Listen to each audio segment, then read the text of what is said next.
Olá, alunas e alunos. Depois de nós termos visto a filosofia renascentista, o período renascentista, hoje nós vamos ver a filosofia propriamente moderna. Nós vamos entrar no período moderno. Eu gostaria de chamar uma atenção que a nossa trajetória aqui tem sido da construção da mentalidade ocidental baseada na filosofia. A filosofia, como eu já disse para vocês em outras oportunidades, acompanha, ela é filha da cidade. Se ela é filha da cidade, ela acompanha a história, a prática, a construção humana, ok?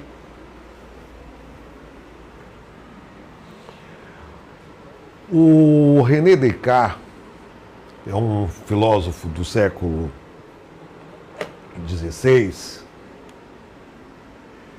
que vai dar o impulso na modernidade, não somente na filosofia, mas na matemática também. A matemática da Grécia euclidiana vai ser revolucionada por essa matemática moderna, protagonizada pelo René Descartes. Então, quando a Idade Média entra em declínio, vem o Renascimento. Aliás, o declínio da mentalidade média se dá concomitantemente, ou seja, ao mesmo tempo, ou até por causa do Renascimento, das ideias que começam a ser construídas no sentido de que o ser humano, à época medieval, estava numa visão vertical, o céu e a terra, Deus e o ser humano. A fé predominava. Aí, novamente, o ser humano retoma a valorização da razão por meio da filosofia, obviamente. Assim como ocorreu do mito para a razão, do mito para a filosofia no século VI a.C., vai ocorrer, a partir do século XV, algo semelhante. Percebam que eu estou dizendo semelhante, não igual. Semelhante porque renascimento, pela semântica da palavra, renascer, nascer de novo. A intenção dos pensadores renascentistas, portanto, era de anular aquele período medieval dos 15 anos, dos 10 anos, e retomar a filosofia lá da Grécia clássica. Essa era a intenção dos renascentistas. Olha o que eu digo aqui para os senhores e para as senhoras. A filosofia moderna é a porta de entrada da humanidade à modernidade. Nem sempre se pensou assim, e nem sempre se pensa ainda assim, nos moldes da mentalidade ocidental e moderna. Hoje, neste exato momento, concomitantemente à modernidade ocidental, existem dezenas, centenas de sociedades que não são ocidentais. Na Amazônia brasileira, por exemplo, existem sociedades indígenas que não são ocidentais, que pensam diferentemente. Vejam o que eu estou dizendo, pensam diferente. Não significa que sejam inferiores, que sejam menores. O fato de ser diferente não dá esse direito de se fazer um juízo da cultura alheia, de dizer que é inferior, que é menor, que é imperfeita e assim por diante. Pensar diferente. O que ocorre com a ocidentalidade é que o pensamento moderno tomou o mundo. Por quê? Porque o moderno, ele se mesclou, ou seja, ele se misturou com a sociedade de consumo, com a tecnologia, com a ciência, E aí a civilização ocidental moderna foi se espalhando por todo o mundo, por todos os continentes, todas as regiões possíveis. Existem algumas gotas, algumas expressões do pensamento moderno ocidental. Por exemplo, quando eu digo moderno ocidental, é uma redundância, porque só existe modernidade no Ocidente. Em outras sociedades, por exemplo, na Índia, em algumas regiões da Ásia, não há modernidade porque não se pensa a maneira ocidental. Não se pensa a maneira moderna. O moderno é uma experiência nossa, cotidiana, a partir do século XVI. Tem um filósofo contemporâneo argentino chamado Henrique Dussel, que vai dizer que a modernidade é um grande projeto. Foi um projeto que, guardando as proporções, não deu certo, porque aquele sonho, aquele ideal dos primeiros modernos, como René Descartes, como o próprio Kant, o Hegel, aqui no século XVIII, pensavam que o homem ia atingir a sabedoria, que ia atingir a verdade, que a liberdade humana seria construída e, por consequente, seria atingida de uma maneira plena. Não, nós estamos pela metade. Nós temos uma tecnologia avançada, nós temos uma ciência avançada, todas muito úteis e eficazes para as nossas vidas, para os nossos confortos. Mas vejamos que nós não temos muito o que dar de bons exemplos para outras sociedades de alguns outros tempos pretéritos, passados. Por exemplo, nós vivemos com medo, nós temos o problema da violência. O problema da violência não é restrito ao Brasil.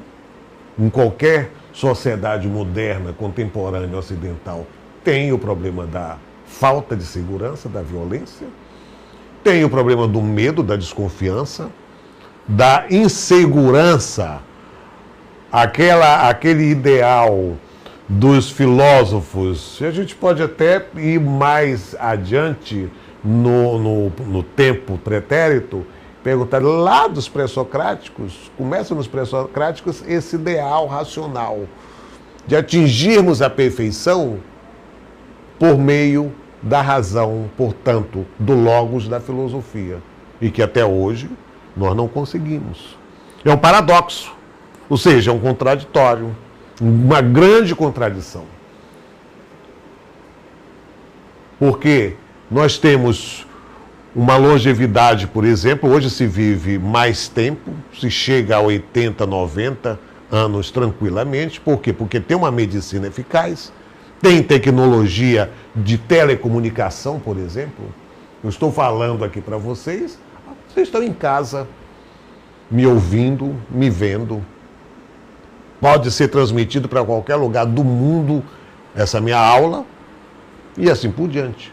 Mas a essência humana, a arqué humana, continua na contingência histórica, ou seja, da incerteza, da vulnerabilidade. Ok? Voltando aqui para o início da filosofia moderna, ela vai priorizar a razão como instrumento de pesquisa a respeito da natureza. Aí o ser humano sai da natureza. Modernidade tem como uma das principais características essa saída, essa exclusão do homem. Eu não sou natureza. O ser humano, a partir do moderno, pega e diz: eu não sou natureza. Eu sou um elemento à parte da natureza. A natureza são a onça, a árvore, a água, os rios, enfim. Mas o homem se considera fora da natureza. Aí começa a modernidade. Porque, como Descartes vai nos dizer lá na frente, dá licença para a gente adiantar um pouquinho, o Descartes vai nos colocar no método, o cogito cartesiano. Cogito em latim significa questionar, pesquisar, perguntar. O cogito cartesiano vai dizer: penso, logo existo. Esse exercício intelectual do René Descartes é a chave da questão moderna e da construção da mentalidade ocidental. Ocidente e modernidade são duais, ou seja, uma não vive sobre a outra. Daí uma dualidade. O Ocidente se construiu quando se expandiu a modernidade, e a modernidade só se expandiu no Ocidente. Ok? Quando ele diz que pensam, vejam que ele não coloca o pronome reto. Eu penso. Ele diz penso. Porque o penso, ele remete a uma ausência da individualidade. Dalvo pensa, Maria pensa, José pensa. Todos pensamos. Ou seja, o Descartes, ele pega e diz que a essência para a existência humana é a dúvida. E se eu duvido, eu penso. Se eu duvido, é porque existe em mim alguma operação lógica, na minha substância ontológica, no meu ser, portanto, existe esse pensamento. Mas não é só aquele pensamento do mito que simplesmente narra. Naqueles tempos Deus disse isso. Naquela época fulano fez aquilo. Não. Pensar é se situar, ter consciência da sua própria existência. Sua própria existência, volto a dizer, não é a própria existência do dalvo do indivíduo, mas enquanto ser humano, ser racional, que me distingo da paca, da onça, da cadela, do gato, da gata e assim por diante, da árvore e assim por diante. É a essência humana, é o cogito, é o questionar, é o pensar. Dito isso, eu volto para a gente tomar o fio da meada aqui. A Igreja Católica perde poder político e econômico por conta de adesões à nova prática religiosa por Martinho Lutero, o alemão Martinho Lutero. O Martinho Lutero vai ser extremamente importante para a modernidade.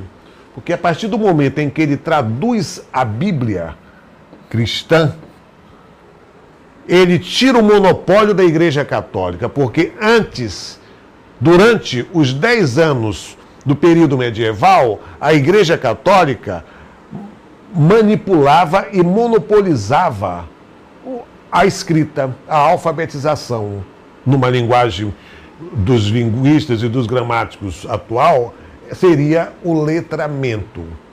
Das pessoas se letrarem, adquirirem a grafia e a leitura.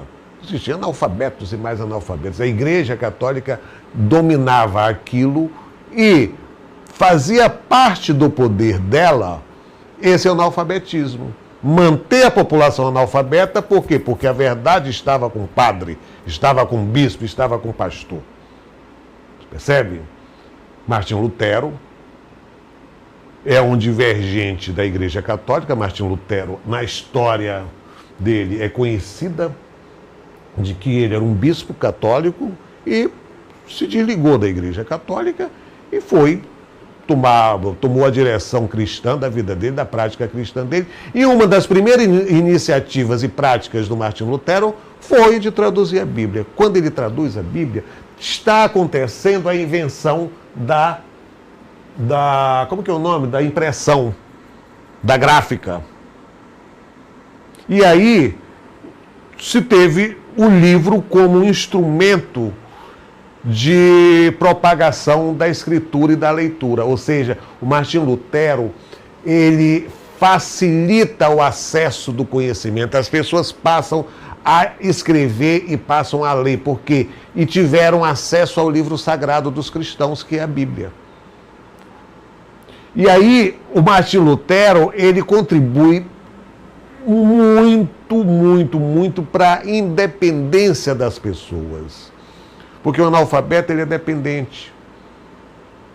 Já o letrado, o alfabetizado, ele é independente. Ele faz as coisas, ele escreve, ele lê, ele é autônomo, como nós vamos ver em Immanuel Kant na epistemologia e na ética do Kant, Immanuel Kant. Martinho Lutero tem uma importância muito grande, porque ele vai proporcionar a liberdade, não é somente a liberdade religiosa, para, em vez de ter a intermediação do Papa, do padre, do bispo, o fiel cristão ia direto e lia a Bíblia. Ele não precisava da intermediação do Papa, do bispo, do padre. A filosofia moderna começa a construir o ser humano desvinculado da submissão quase que completa da Igreja Católica. Foi isso que eu acabei de dizer. O ser humano começa a se construir. Penso, logo existo. A fé não vai ser eliminada, como nós constatamos hoje. Hoje se pratica religião, várias religiões no mundo contemporâneo. Não é o fato de ser contra a fé, não é isso. É uma outra perspectiva. Não, a fé é necessária para o ser humano, mas a razão também é necessária. É necessário pensar, ser autônomo, ser independente. Por quê?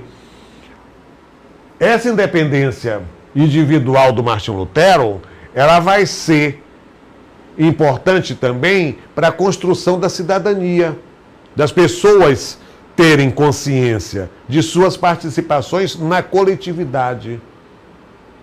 Elas vão ter essa noção. Por quê? Porque elas pensam. Elas que somos nós, seres humanos ocidentais. Pensam. E pensando, eu tenho a noção dos meus deveres e das minhas obrigações. Ok? Então, a grafia vai ser um instrumento de libertação. Lembrem do que nós conversamos sobre a liberdade em Platão. É a filosofia que liberta, é o amor que liberta, não é a paixão aprisiona. Percebe? O ser humano se constrói como sujeito de sua própria história. A religião passa a ser coadjuvante, não mais a protagonista da ação humana. É o que eu acabei de dizer. A fé continua, mas a razão também passa a ser uma operação, passa a ser uma experiência, um expediente importante para as nossas vidas. A filosofia adota a liberdade como um de seus principais temas. Os filósofos contemporâneos trabalham a liberdade. O Hegel, o tema central do Hegel é a liberdade e a história. Como que nós nos construímos na história para atingirmos, para conseguirmos a nossa liberdade. A liberdade coletiva. René Descartes nasceu na França e morreu em Estocolmo. Sua filosofia e matemática se chama cartesiana. Por quê? Porque naquela época o latim era a língua predominante. Assim como hoje nós temos o inglês, todos nós precisamos ter um pouco de conhecimento em inglês, de preferência o inglês fluente. Mas se não dá para ter um inglês fluente, pelo menos um inglês elementar, intermediário. Assim era o latim. O latim todo mundo falava. A língua ocidental era o latim. E aí, o René Descartes tinha um nome em latim, Renatus Cartesius. Daí, René Descartes e a filosofia cartesiana. O plano cartesiano, a geometria analítica cartesiana. Ok? É considerado o precursor da filosofia e da matemática modernas. Fez seus estudos com os padres jesuítas. À época escreveu considerações sobre o mundo, das quais dizia que a Terra não é o centro do universo. Mas ele não publicou. porque Galileu Galilei, Giordano Bruno tiveram problemas com a Igreja Católica, porque eles escreveram e publicaram as teses deles, dizendo que não era o geocentrismo a teoria válida. O que é o geocentrismo? Que a Terra era o centro do universo. Tudo girava em torno da Terra. Disse, não é. É o heliocentrismo, ou seja, a Terra gira em torno do Sol. E isso ia de encontro à teologia cristã da época. Porque Deus criou a Terra como centro de tudo. Deus criou o ser humano como o ser superior aos demais animais. E aí, o René Descartes também pensou. René Descartes trabalhou muito com a matemática, com a geometria. Aquela geometria que o Platão gostaria que os discípulos deles estudassem, soubessem a geometria, porque a geometria é a perfeição. Ok? Mas ele não publicou. Por quê? Ele era, o René Descartes era um católico praticante e ele não quis problema com a igreja. E ele disse, não, eu escrevi, eu concordo com Galileu Galilei, concordo com Giordano Bruno, mas eu não vou me indispor com a igreja católica, que eu respeito, na qual eu participo, enfim. No método cartesiano, o René Descartes vai... Depois que passou a infância, parte da segunda fase da infância dele e da juventude interno no colégio jesuíta, ele vai começar a fazer uma retrospectiva do acervo intelectual dele. Ou seja, não, espera aí, será que esse conhecimento que eu estudei realmente é verdadeiro? Qual é a eficácia desse conhecimento? Ou seja, qual é a utilidade desse conhecimento? E outra, será que eu existo realmente? Ou será que tudo isso aqui é uma ilusão? Será que o que é a vida? O que é existir realmente? Ontologicamente falando, ou seja, para eu ser, para eu me considerar um ser nessa existência. Será que são os sentidos que me fazem constatar que eu existo? Ou como dizem os racionalistas, como René Descartes, é necessário, é fundamental que eu pense, que eu questione filosoficamente, dizendo, é preciso pensar para se situar. O Guimarães Rosa, um escritor mineiro, vai dizer que o cavaleiro, ele vai em cima do cavalo, mas de vez em quando é sugestivo que ele desça do cavalo e vá até mais lá na frente, pisando o solo, para ver se o solo é seguro, se não tem uma cachoeira, uma queda d'água, se não tem uma lama onde eles vão se atolar. Ou seja, é necessário ver adiante, sempre nessa precaução. Essa é mais ou menos uma analogia para o pensamento do René Descartes da dúvida. É necessário duvidar. Duvido, preciso duvidar.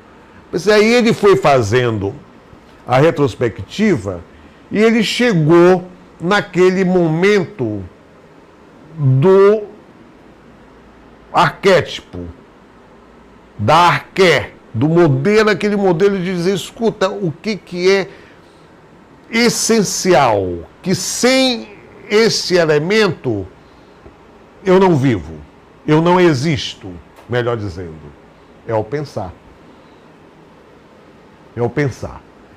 E esse pensar não é somente isso, porque ele diz, não, mas espera aí, quando eu estou dormindo eu não penso, então eu não existo. Porque segundo a psicanálise,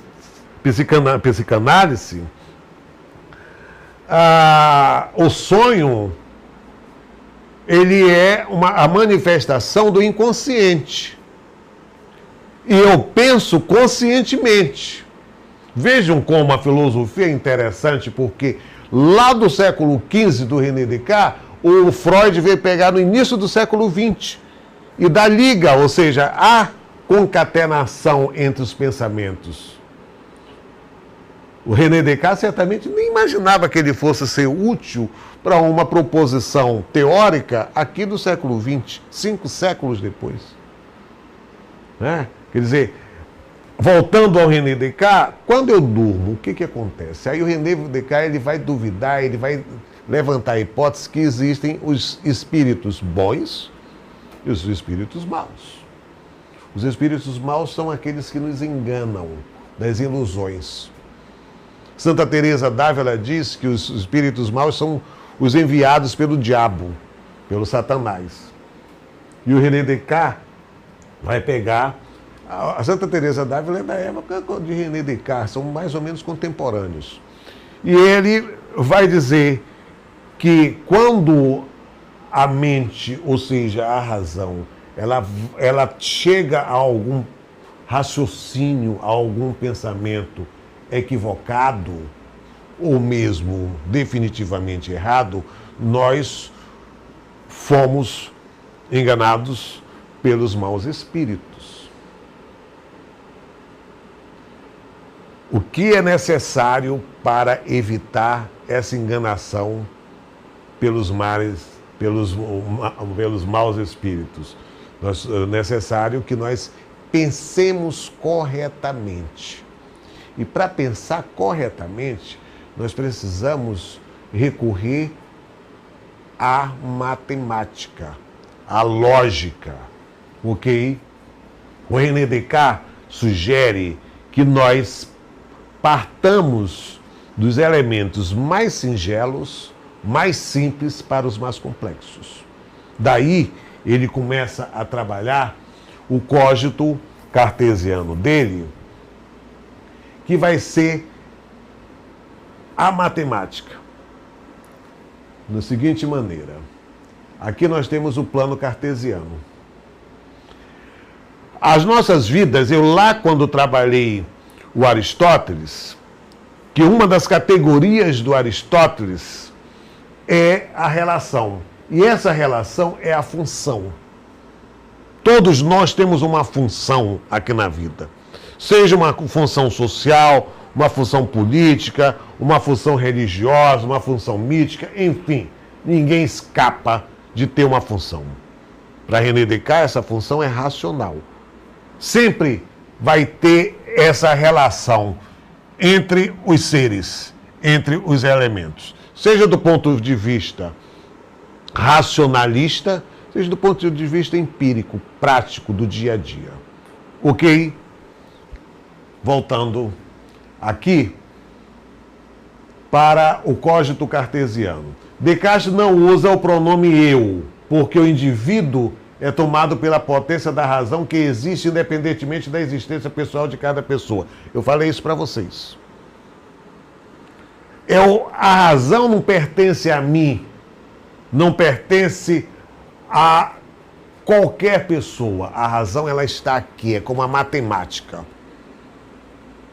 Nós captamos a razão, nós somos captados, nós somos atingidos pela razão.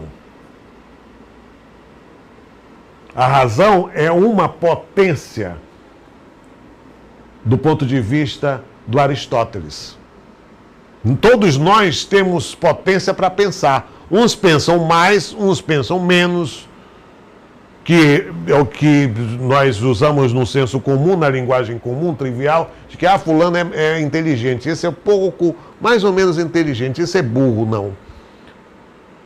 É a razão que existe no mundo e cada um pensa a sua maneira. Você faz o exercício matemático, metafísico, intelectual para usar essa razão que está disponível. É tipo o oxigênio está aqui. Eu estou usando oxigênio. Mas, infelizmente, um paciente no hospital, ele precisa de colocar mais oxigênio. Você percebe? A diferença não é igual, é similar, é análoga a construção racionalista do código cartesiano. René Descartes, ele vai também trabalhar com a metafísica. Recapitulando, a meta, em grego, é além de. E física é a natureza, da physis. Então, a metafísica, o René Descartes vai ter a certeza dele na geometria analítica. Ele vai analisar, ele vai trabalhar a geometria. Isso aqui é uma geometria. Está aqui, olha, o ângulo. Você não vê na natureza ângulo de 90 graus, de 25 graus? Você não vê numa árvore um diâmetro todo certinho. A minha cabeça não é redondinha, circular, perfeita. Na natureza não tem nada perfeito. Vai estar a perfeição na geometria. Por isso que René Descartes vai procurar a geometria. Por isso que o Platão, lá na academia dele, exigia que os alunos dele estudassem geometria, soubessem geometria. Porque a geometria é a perfeição. E essa perfeição é o ideal nosso de cada dia. Para fazer uma prova, todo aluno, eu quando eu fui aluno, eu estudava para tirar 10. O necessário é tirar 7 para passar. Mas todos nós queremos 10. Todos nós queremos amar. Todos nós queremos ser amados. Por quê? Porque o amor é o sentimento perfeito, da perfeição, da libertação. Você nota? Por que o René Descartes e o Platão vão querer a geometria? E a geometria, ela não existe aqui. Tudo isso aqui, chegar um matemático ou engenheiro, vai dizer, mas Dalvo, esse ângulo aqui é de 90 graus. Eu digo, tá legal, isso aqui é 90 graus, mas cadê o ângulo? Aqui não existe o ângulo. Existe na nossa cabecinha, que é o ideal, que é o racional, que o René Descartes diz pra gente. Não existe o ângulo. Bom dia, seu ângulo. Como vai o senhor? Não tem. Ou número 2, número 3, número 4. A matemática, a beleza da matemática está exatamente aí. É que ela é imaterial, mas, desculpe, é que ela é imaterial e, ao mesmo tempo, ela tem a função nas nossas vidas. Tudo é matemática. Matemática era uma poesia de ser exuberante, de ser maravilhosa a matemática. Mas aqui não tem matemática, eu não vejo o ângulo aqui. Isso aqui é alumínio. Você não pega, não tem um ângulo, não tem um número na natureza. Os números estão aqui, são convenções humanas que a gente capta, assim como a música, como a razão, como o René Descartes diz pra gente. Aqui, na árvore epistemológica cartesiana, eu vos lembro que episteme em grego é conhecimento. E logia vem de logos, lá da Grécia, dos pré-socráticos, que semanticamente se tornou conhecimento. Então, epistemologia é o estudo do conhecimento. O René Descartes vai dizer que o nosso conhecimento, a partir do século XV, já nos dizia isso, a filosofia, que era a única matriz epistemológica de conhecimento, ela começa a tomar algumas variações, alguns segmentos, ok? Aí, por quê? Porque nesse momento a ciência já começa a ser construída. Galileu Galilei, Kepler já estão por ali também fazendo experimentações. Eles não somente observam como faziam os filósofos, eles começam a experimentar, embora existam autores sérios dizendo que os pré-socráticos, alguns pré-socráticos, por exemplo, Tales, o Pitágoras, eles fizeram algumas experiências, evidentemente que experiências incipientes, experiências bem rústicas, bem primárias ainda, né? Em comparação à experiência, a experimentação da ciência contemporânea, praticamente nula a maneira como eles faziam essas experimentações. O René Descartes vai dizer que essa ciência que começa a ser brotada no século XV, século XVI, ela vai ser sedimentada a partir do século XVIII, a ciência. Portanto, nós temos aí 2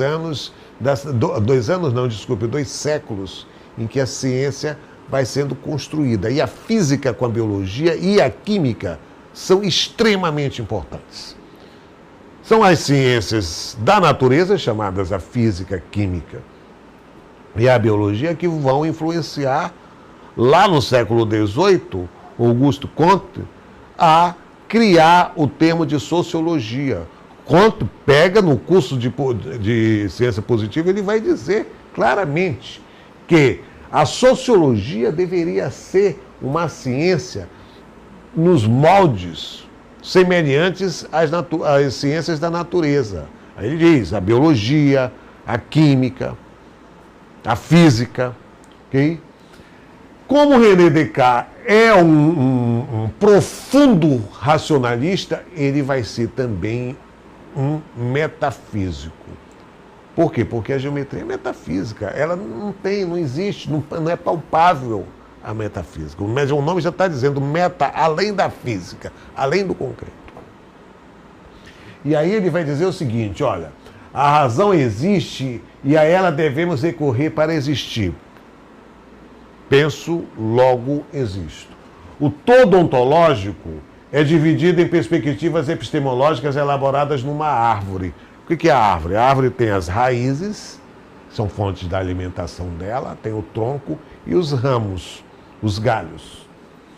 As raízes são a metafísica e nela está a matemática. Ou seja, ele diz que a matemática é a pedra principal, é a raiz de todo conhecimento, é a matemática. A matemática é metafísica. Tudo isto aqui que foi criado, não existe nada natural aqui. Tudo foi transformado na natureza. Pelos conhecimentos da ciência e da tecnologia. Tudo isso aqui. E para se fazer o mínimo parafuso desse aparelho aqui, foi necessário fazer cálculo, a matemática. Mas você não tem a matemática aqui. Não se vê a matemática. É a metafísica. Nós somos metafísica. Nós agimos metafisicamente. Porque nós precisamos da matemática em tudo. Então, a matemática e a metafísica vão estar nas raízes dessa árvore epistemológica. O tronco da árvore é a física, a ciência física. Essa ciência que tem dado uma contribuição enorme para nós humanos. Você vai no hospital, todos aqueles aparelhos lá foram pesquisas da física. Em tudo que a gente vive hoje, esse aparelho aqui foram os físicos que calcularam. Tudo isso aqui foram os físicos. Física é a ciência que dá o suporte para as demais, para a medicina, para as engenharias e assim por diante. Né? Os galhos são as demais ciências, incluindo a moral estudada pela ética. A moral, que é o costume, o modo de ser das pessoas, que filosoficamente é estudada pela ética. Nessa perspectiva cartesiana, o conhecimento é construído do abstrato para o concreto. Está aí. E a matemática. O engenheiro pegou para fazer esta sala aqui, ele fez os cálculos dele. Olha só como tudo perfeitinho, olha. Procurem na natureza ver se vocês encontram uma árvore, encontram um rio, todo certinho, assim como o engenheiro calculou e fez isso aqui. Da metafísica para o concreto. Ele concretizou isso aqui usando os cálculos matemáticos. Olha como é genial, como a existência é fabulosa. Fabulosa no sentido de ser encantadora, ser fenomenal. Ser digna de admiração e de agradecer, de nós agradecermos a quem fez isso. Quem criou essa imensidão, essa infinitude da matemática. É cálculo. Olha, eu estou dando essa aula para vocês aqui, tudo perfeito que o engenheiro calculou e fez. Mas cadê a matemática? Não precisa ser matemático para saber que os engenheiros calcularam, se utilizaram da matemática para fazer isso. Olha como o René Descartes está presente nos dias atuais. Nesta aula que o René Descartes está presente, porque nós estamos numa aula que os engenheiros, numa sala, desculpem, que os engenheiros construíram e nós estamos usando dela. Ok? A matemática existe independentemente da existência humana e passa a ser conhecida quando sistematizada pelo ser humano. Assim se dá com a música. Os sons estão aqui. A matemática está aqui. Tudo está aqui. Não abstrato, na metafísica, e nós transformamos. Coloca a temperatura desta sala alguns graus abaixo de zero, que a água vai começar a congelar aqui. Nós vamos ver a água sólida, no estado sólido aqui. Ok? Vocês percebem como o René Descartes, voltando à introdução desta aula, eu chamo a atenção para essa importância do René Descartes para a construção da ciência contemporânea, para a construção do modo de ser ocidental, do modo de ser moderno. O René Descartes vai ter a importância,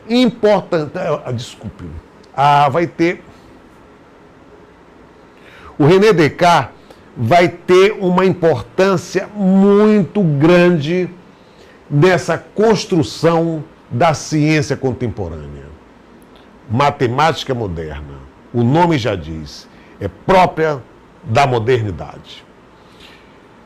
Essa é a abordagem a respeito do René Descartes e dos primeiros momentos da filosofia moderna. Muito obrigado e até a próxima.